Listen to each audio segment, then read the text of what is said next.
Hi everyone, welcome to my YouTube channel. So today I'm going to talk about tips for building a strong resume. So this thing is very important because resume is the first thing that any recruiter sees for screening your profile to actually see that are you the best fit for the job or not. And given there are so many candidates out there applying for the same job role as you are, so it's very important to notice and take care of these tips while building your resume. So let's go ahead and talk about the tips. So the first thing being about that who is going to see your resume. So you should know that what stages your resume is going to pass through in the hiring process, and based on that you should design your resume, right? So your resume is first going to be seen by the application tracking system, that is the ATS tool that we all talk about, right? So ATS is a tool, and since there are like many people applying to the jobs, so this tool does the first job in most of the companies to scan your resume based on the keyword, and it ranks the resume based on the skill set required and the kind of content you have put it in your resume, right? So this is the first thing that your resume has to pass through, that is the ATS tool. Then after you pass through the ATS screening, then we have recruiters who will be reviewing your resume, and recruiters do actually take about 7 to 9 seconds assessing each resume, and yes, which is very less. So just think about creating a resume that creates an instant impression on whoever is looking to the resume, right? Then after recruiter shortlists your resume, then is the further step where any team lead or manager is going to look your resume to actually check if your profile is going to fit in their team or not, right? So we need to make sure that we make a resume that has all the crisp points about yourself, and it is conveyed very immediately to the person who is going to see it, because there is no time. Recruiters don't have time to spend on a resume more than 10 seconds. Okay, so let's go to the next slide. So next we have what should be the ideal resume length. So if we talk about length, if you're a recent graduate, you this is your going to be your first job, then you should keep it to one page and highlight all the relevant experiences that you have. Let's say you have some internship experiences, you should mention that, and you can mention your projects along with your education, the college that you're graduating from, along with your CGP and all that stuff, right? And then if you are an experienced professional, you have some years of experience, then you should go ideally with between 1 to 1.5 length of a resume, and 1.5 if you have a lot of things to point out in your previous experiences of jobs, right? So you can take up to 1.5 page. Then next we have what should be the template that we should choose, right? So many people ask this, that what is the best template. So there is no best template as of now, it just matters how you're presenting your points. So the ideal way should be choose a template which has a single column format. I've seen people using like two column format resumes templates, but they're not good, as it is difficult for the tool, it is tool, to scan your resume column wise. So it's better, because the tool is going to scan from left to right, it's better you keep a single column structure, right? So keeping a single column structure and keeping all the presentation of all the points and all the topics that you're going to put in your resume, keep it very clean, and it should not be cluttered. It should look like a very simple display of information which is clear to read, right? Next, after you choose your template, now we have to, first thing that you should do is that you should put your name on the top, and below that you should write about your LinkedIn profile and maybe add a GitHub URL, right? So LinkedIn profile, to stress out here, is a very important thing to be added to your resume, because recruiters do search for your profiles on LinkedIn also, and they might want to see your activity on LinkedIn, and maybe the kind of endorsements or recommendations you have been given, the kind of achievements you have achieved, just to like see overall how you are going building on your profile as the time goes on, right? So they might go and see your LinkedIn profile. So it's good to have a LinkedIn profile, because the studies show that having a LinkedIn profile in your resume does increase your chance of getting like passed to the next round, right? Then after you add your LinkedIn profile, then you should make sure whatever content you are going to write in your resume, the next step is to tailor your resume based on what the job description is. So it's very important you pick out some of the good keywords from the job description, and you should know that what actually is the employer looking for, and make sure you present your skills or your prior experience in such a way that it matches with what the employer is looking for, right? So that actually increases your chances of getting selected for the next round of screening. And maybe let's say, for example, you have worked as a full stack engineer in your prior work experience, but now you're applying to a job which is of backend software engineer. So you might want to stress out more on the backend part that you have done when you were a full stack engineer in that company, right? Because that is what goes on along with the role that you're applying. So make sure you do a good fit of all the points that the job description demands, and it should fit along with the words that you write in your resume. Okay, so next point being that you should not only just include technical skills, but make sure you include the soft skills also, because soft skills do matter. I have seen resumes where you are going writing the technical skills very nicely, which is a great point. But in many of the descriptions that you go through, right? So they also have this team bonding skills and workspace skills where they write about some of the soft skills that you should have, like let's say leadership, team bonding skills, teamwork skills, and maybe like your how is your experience? How have you volunteered out to help people? In your organization, right? So these skills also do count. So just go through the job description, and if you see that it is required, make sure you're also including a small line which has your soft skills like teamwork, communication, leadership, and all.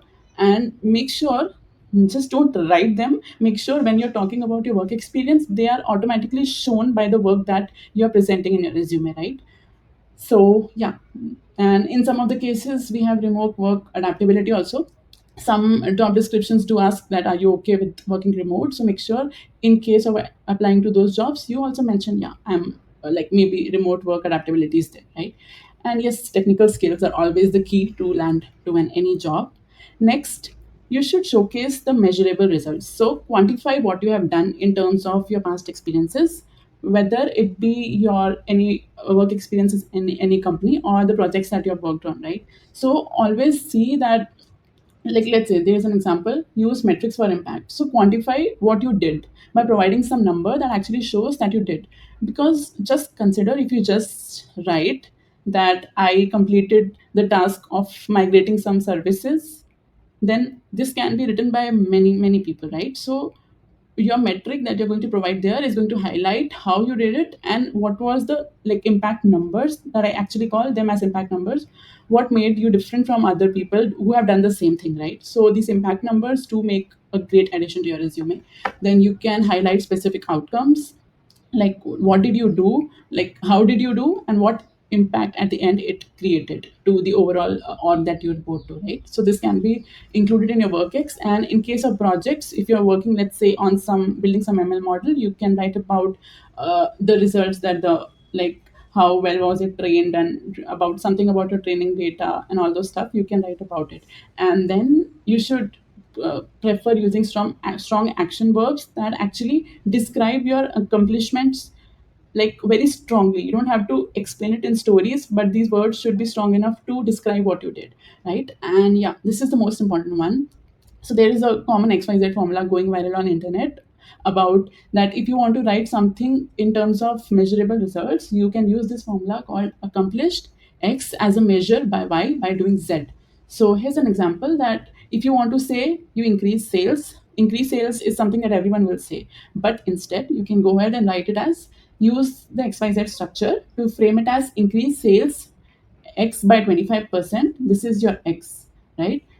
Increase sales is your X, and then you increase it by 25%, which is your Y, by launching a new line of business in Q1, which is your Z. So you have included all three important things in just one statement. And just see, this statement creates a great impact. And if someone writes these sentences in a form of story, it might not actually create that impact as this line actually does, right? So the keyword is that make sure you measure the results that you have done, all the work that you have done, right?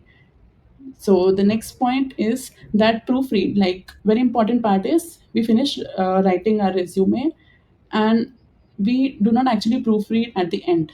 So just don't think of proofreading it alone. Maybe give it to your friends or family members to read it for you, because when you read it, you might have certain biases in your mind and you do not see the actual mistake there, right? So make sure you get it proofread by some of the people you trust. And yeah, definitely when you're proofreading it, eliminate any typos, grammatical errors, because they don't look good on your resume.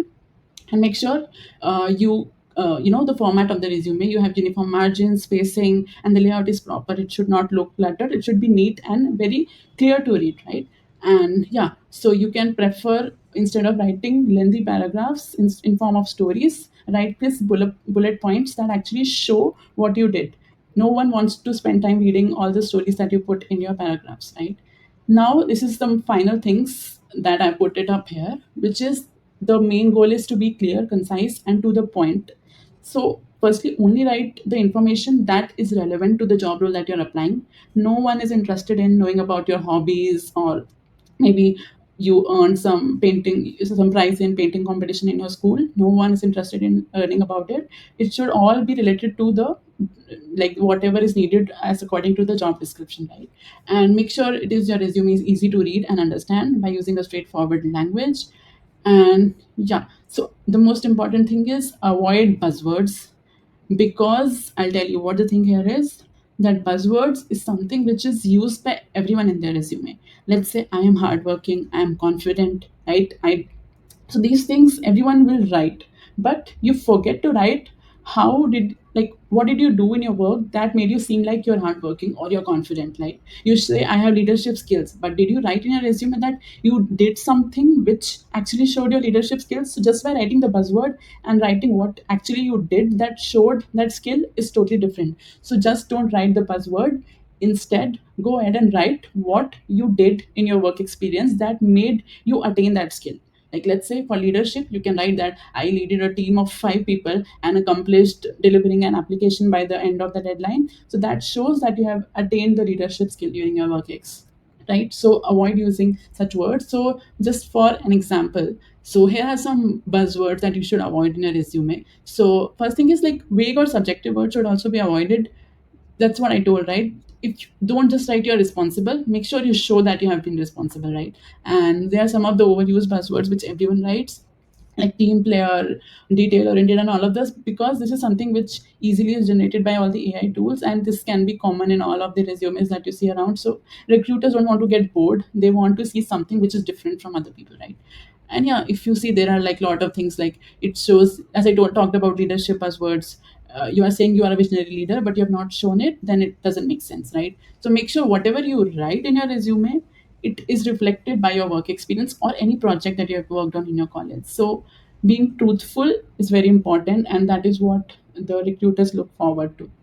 So yeah, these were some of the tips that I wanted to cover, and I hope you learned from this video. So I'll be creating some more videos where I'll be actually taking you through a resume and be telling you like what should be included in the different sections of the resume. So I'll be creating that soon. So yeah, stay tuned, and thank you for watching.